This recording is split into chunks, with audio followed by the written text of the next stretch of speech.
இது பூசணிக்காயா இல்லை பரங்கிக்காயா என்ன சொல்லுங்கன்னே தெரியல. ஆனால் வந்துட்டு இந்த கன்ஃபியூஷன் எனக்கு சின்ன வயசுலேருந்தே இருக்குது. ஆனால் நமக்கு தெரிஞ்சது எல்லாமே இது பம்கின் மட்டும்தான்.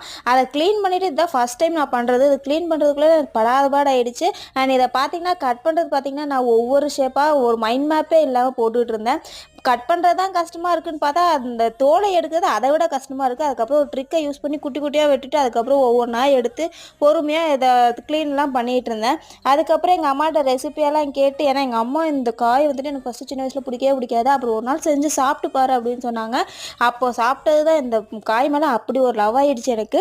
அதுக்கப்புறம் எங்கள் அம்மாட்ட ரெசிபியெல்லாம் கேட்டு இந்த வெங்காயம் தக்காளியெல்லாம் வதக்குனதுக்கப்புறம் இதை போட்டுட்டு கொஞ்சம் தண்ணியும் உப்பும் போட்டுட்டு கொஞ்ச நேரம் அப்படியே வேக வச்சிரு அப்படின்னு எங்கள் அம்மா சொன்ன இன்ஸ்ட்ரக்ஷன் படி அப்படியே ஃபாலோ பண்ணதுக்கப்புறம் வந்துட்டு இந்த காய் வெந்ததுக்கப்புறம் லாஸ்ட்டாக பார்த்தீங்கன்னா இந்த தேங்காய் திருவலாம் இல்லை அப்படியே மிக்சியில் போட்டு அடிச்சிட்டேன். ஏன்னா அதுக்கு ஒரு சோம்பேறித்தனம் போட்டுட்டு மிக்ஸ் பண்ணி சாப்பிட்டா அடிப்பொலி அவ்வளோ டேஸ்ட்டாக இருந்துச்சு.